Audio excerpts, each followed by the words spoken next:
Integritas ternyata masih menjadi hal yang langka dalam penyelenggaraan negara.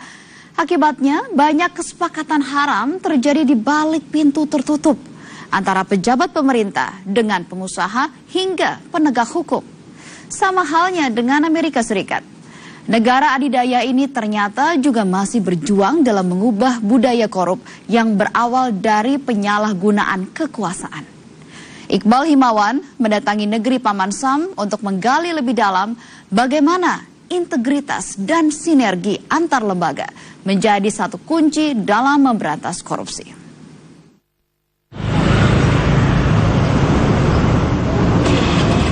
Kejahatan kerah putih atau white collar crime. Kejahatan yang umumnya dilakukan di dunia bisnis dan birokrasi. Pelakunya sebagian besar berasal dari status sosial menengah ke atas. Kejahatan kerah putih sebenarnya tidak asing di Indonesia. Banyak pejabat pemerintah, pengusaha, hingga penegak hukum yang menjadi pesakitan karena menyalahgunakan posisi dan jabatannya. Tidak hanya di Indonesia, di Amerika Serikat ternyata penegakan hukum terhadap kejahatan kerah putih menemui sejumlah tantangan. KPK berjibaku dengan tangan-tangan yang tidak terlihat dalam mengusut kasus-kasus kelas kakap. Beberapa kasus bahkan terkesan menggantung meskipun sudah ada keterangan dari para saksi kunci. Mengusut kejahatan korupsi di Amerika Serikat yang melibatkan kejahatan kerah putih bukannya tanpa halangan. Persekongkolan yang bermula dari ruang rapat dewan atau bahkan makan siang di kafe bisa berbuah kesepakatan gelap yang melibatkan pejabat berkuasa ataupun aparat penegak hukum. Ahli hukum dari Universitas George Washington mengakui melacak keterlibatan invisible hand dalam suatu kasus masih menjadi tantangan di negaranya. Many people say that this white collar crime involved people with big power. Yes, so there are a lot of challenges in white collar and public corruption in particular. One challenge is that people are very powerful, have very powerful friends, have a lot of influence. It can be hard to prove the cases against them, or people are reluctant to cooperate, out of fear that, there'll be retaliation if they cooperate against these powerful people, things like that. So it can be hard to get witnesses to come forward. And it can be hard to prove the cases because so much of it happens in secret. If I'm paying a bribe to a politician, that all happens in secret. Neither one of us wants anyone to find out about it. So it can be very challenging to develop the evidence that actually happened and then prove it. Orang yang dekat dengan lingkaran kekuasaan sering disebut susah dijangkau proses hukum. Menurut Jennifer Rogers dari Pusat Studi Anti Korupsi Center for the Advancement of Public Integrity di Amerika Serikat, tidak ada satupun yang kebal hukum, bahkan setingkat presiden sekalipun. Well, luckily, at least here, there aren't really public officials that are untouchable. So even if public officials are very powerful, which they are, we have independent bodies that can go after them. So even if the President of the United States were corrupt, the FBI is independent enough and the Justice Department is independent enough that they would try to make a case against the President if that's what needed to be done. A little bit of room, guys. Thank you.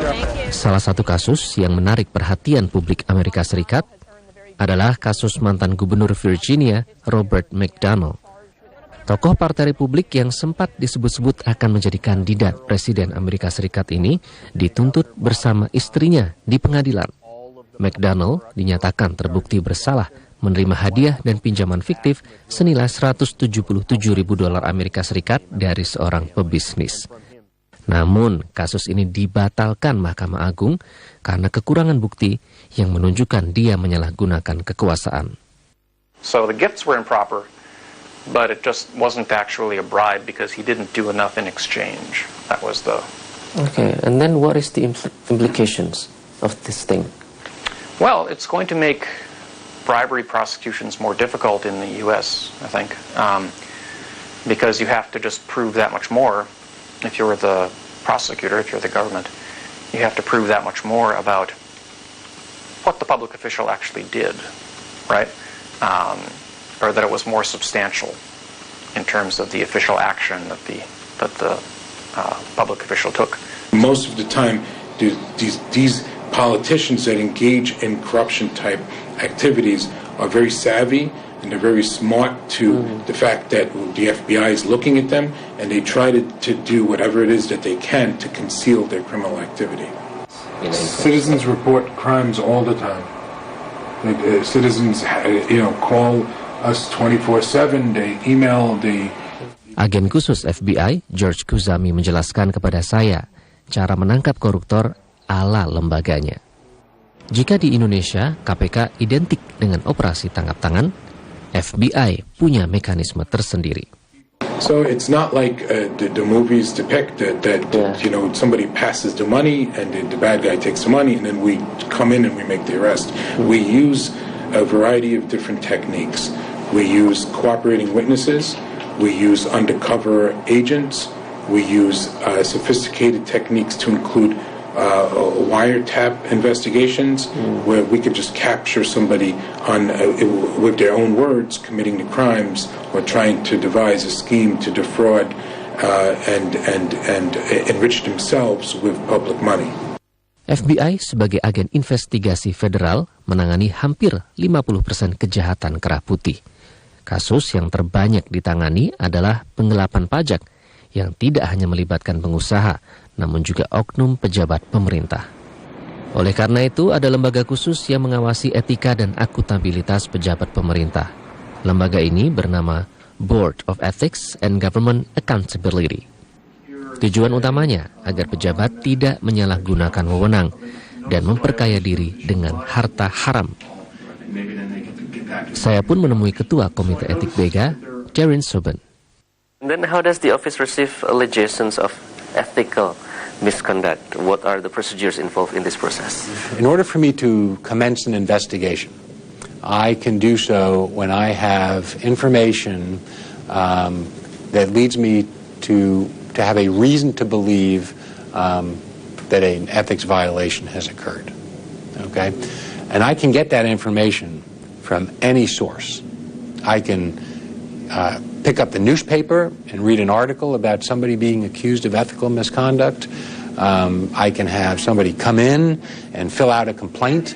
I have an anonymous hotline where people can call up and not give their name, but just tell me what the issue is, what the complaint is. And that's enough for me. So public can actively participate too? Yes, and we encourage it. And then how does the office prosecute the misconduct itself? It operates just like a regular trial, like you would see in court. Our board members sit up there as judges. I'm considered the prosecutor. And the respondent in the case, the government employee who's been accused, has the right to a lawyer and to present witnesses and evidence and defense. I just want to make note that I have to show by substantial evidence that an ethics violation has been committed. And if I do that, and the board members are convinced that I've done that, then they can impose sanctions on the individual. Can't send anybody to jail, but we can impose fines. Di Amerika Serikat, masing-masing 50 negara bagian memiliki sistem yang berbeda dalam memberantas kejahatan kerah putih. People had optimism like you were talking about, and I couldn't understand it. And then things have changed very fast there. Menurut Gabriel Kuris, yang menjabat sebagai Deputi KAPI atau The Center for the Advancement of Public Integrity, masing-masing negara bagian memiliki tantangan yang berbeda. So almost every country in the world has a national anti-corruption agency, like the KPK. The U.S. doesn't. We have 73 inspectors general. We have a few different government offices. And some states have inspectors general, some have ethics commissions, some have ombudsmen, some have nothing. So because related to that, let's say, corruption does vary a lot between states, and the fight against corruption varies. Memberantas korupsi yang melibatkan orang berkuasa menemui banyak tantangan. Di Indonesia, salah satu yang sempat ramai menjadi perbincangan publik adalah dugaan kriminalisasi. Menurut George, FBI tidak bisa diintervensi oleh pihak manapun dalam pengusutan kasus. FBI menjamin proses hukum yang bebas dari politisasi dan kepentingan. Corruption Eradication Commission has going through difficult times when the KPK chief got criminalized because they doing investigation on people with money and power. Does it happen here too, to the FBI? So we're an apolitical agency, and what that means is we don't let political preferences or political positions affect what we do. We investigate federal crimes until it takes us to a logical conclusion. And we don't allow anything that's going on in our country or in the political environment to dictate what it is that we do or don't do. Kasus dugaan kriminalisasi sempat menarik perhatian Gabriel. Ia bahkan sengaja datang ke Indonesia dan meneliti skandal cicak versus buaya. Hidup pemberantasan korupsi! Asman, you're familiar with the gecko versus crocodile case in Indonesia. Do you have it here in the United States? We don't have as many issues of different institutions, different law enforcement agencies clashing and butting heads. Here, usually, the law enforcement agencies work together. And actually, one of the biggest signs of progress here is that we've had more and more what they call joint task forces, where federal and state and local officials work together to fight corruption. Sinergi yang dilakukan antar lembaga penegak hukum dan peradilan menjadi kunci dalam pemberantasan korupsi di Amerika Serikat. Gabriel menyayangkan jika lembaga super body seperti KPK yang mampu menjadi ujung tombak penanggulangan kejahatan kerah putih justru ditumpulkan oleh institusi yang seharusnya mendukungnya. It's very tough in Indonesia that when you have an institution like the KPK, which is pretty strong and has made good efforts at putting in place safeguards to recruit the right people and to enforce its own integrity, often can't rely upon partners that are as strong as well.